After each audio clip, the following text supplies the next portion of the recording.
नमस्कार दोस्तों, आपका मेरे YouTube चैनल ज्ञान सागर में बहुत बहुत स्वागत है।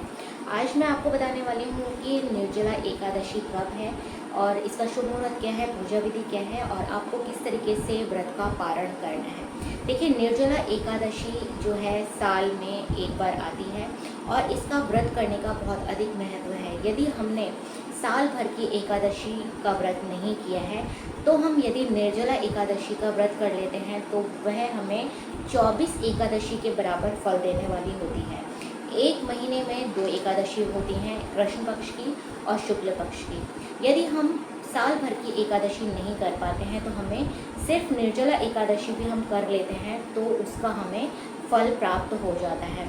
जैसे अधिक मास में भी 2 एकादशी आती हैं, शुक्ल पक्ष की और कृष्ण पक्ष की। यदि हमने खाली निर्जला एकादशी कर ली तो जो 3 साल बाद अधिक मास आता है उसकी जो एकादशी होती है तो हमारी कुल मिला के 26 एकादशियों का पुण्य हमें इस एकादशी में मिल जाता है। तो निर्जला एकादशी जैसे कि नाम से ही आपको समझ में आ रहा होगा कि निर्जल रहकर हमें इस व्रत को करना होता है। देखिए, यदि आप निर्जल रहकर इस व्रत को करते हैं तो आपको बहुत अधिक पुण्य की प्राप्ति होती है, सुख समृद्धि मिलती है। जो भी आप अपनी मनोकामना आप रखते हैं वो आपकी भगवान विष्णु पूरी करते हैं, तो इसलिए इस व्रत का बहुत अधिक महत्व है।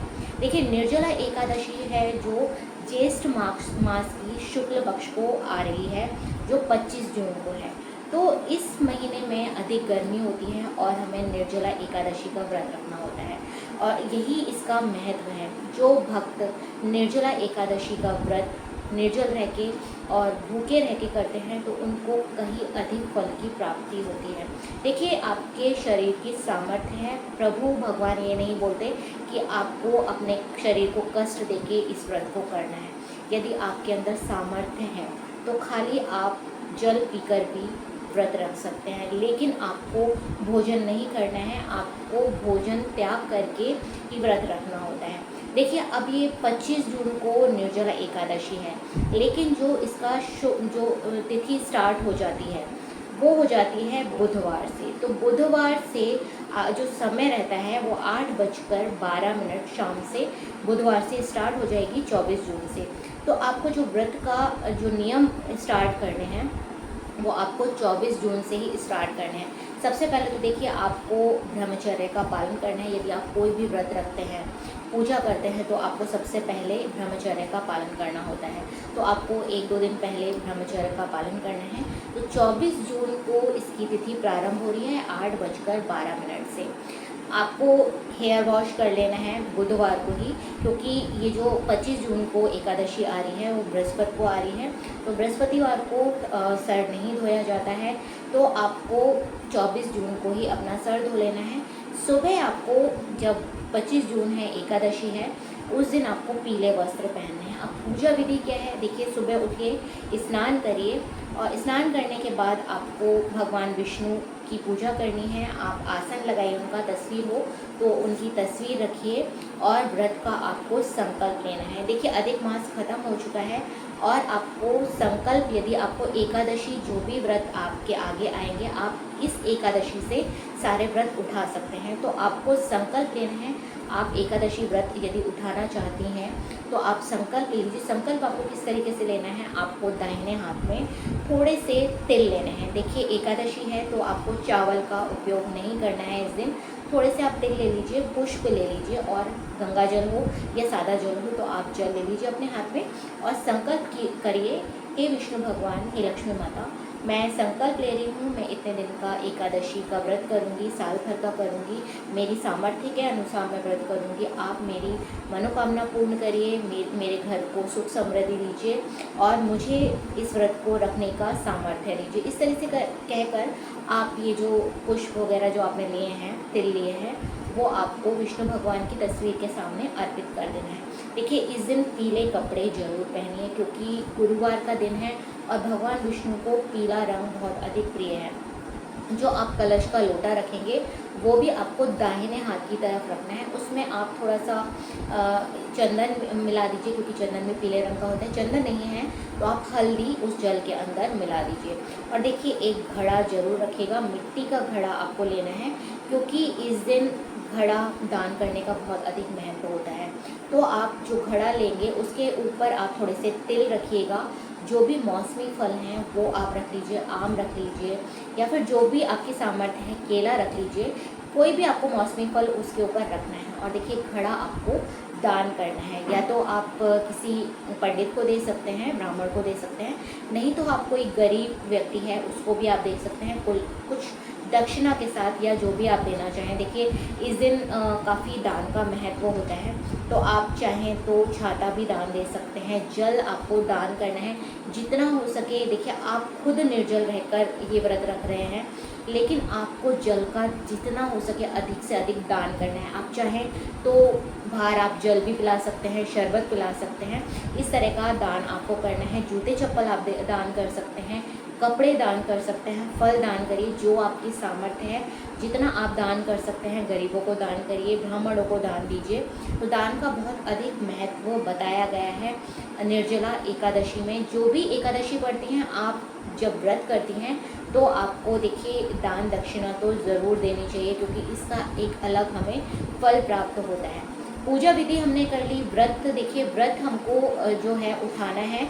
25 जून को व्रत है और द्वादशी वाले दिन हमको पारण करना है, इसको तोड़ना होता है, क्योंकि हमें पूरे दिन हम निर्जल रहकर व्रत रख रहे हैं, निराहार रहकर व्रत रख रहे हैं, तो हम भगवान विष्णु के लिए इतना नहीं कर सकते।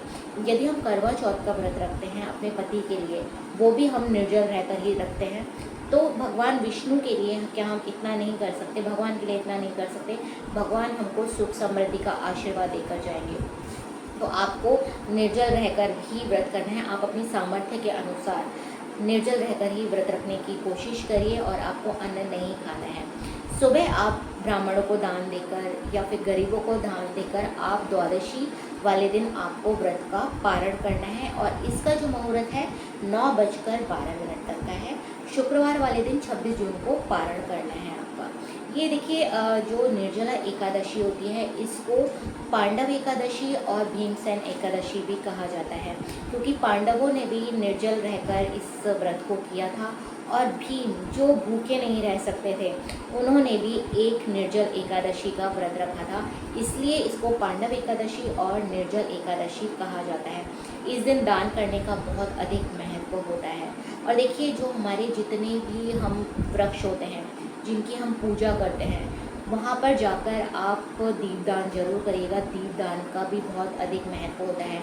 आपको पीपल के वृक्ष के, वट वृक्ष के नीचे, आपको जो शमी का वृक्ष होता है वहाँ पर, आंवला के वृक्ष के नीचे आपको दीपदान जरूर करना है। तुलसी माँ के सामने भी आप दीपदान करिएगा। लेकिन ये चीज़ और मैं आपको बता दूँ, देखिए आपको इस दिन तुलसी नहीं तोड़नी है, क्योंकि तुलसी माता भी भगवान विष्णु के लिए इस व्रत को रखती हैं, तो हमें इस दिन तुलसी नहीं तोड़नी है। तुलसी को आप एक दिन पहले तुलसी के पत्तों को तोड़ लीजिए। तुलसी के पत्ते भगवान विष्णु को बहुत अधिक प्रिय हैं, तुलसी माता बहुत अधिक प्रिय हैं, उनको तुलसी के पत्ते अर्पित किए जाते हैं पूजा में। यदि हम पूजा कर रहे हैं तो हमें देखिए कथा विष्णु भगवान की सुननी है। आप चाहें तो सत्यनारायण भगवान की भी कथा सुन सकते हैं। विष्णु भगवान का पाठ करिए, उनका जप करिए और भगवान की पूजा करिए, उनकी आरती करिए। इस तरीके से हमें व्रत करना है। और जितना आप देखिए दीपदान करेंगे, अभी अधिक मास निकल के गया है, अधिक मास में 33 हमने दीपदान का महत्व बताया गया है। तो 33 दीपदान के बाद अब जो है दीपदान आप किसी भी तिथि को करें, बहुत शुभ ही माना जाता है, लेकिन निर्जल एकादशी वाले दिन हम दीपदान करेंगे तो और अधिक शुभ माना जाएगा। आप चाहें तो 108 जो है दीपक आप जलाइए। जहाँ पर भी आपकी सामर्थ्य है, आप मंदिर में जाकर या घर में रहकर भी आप 108 दीपक जरूर जलाइएगा, जो आपको शुभ फल देते हैं। दीपदान का भी बहुत अधिक महत्व बताया गया है निर्जला एकादशी में।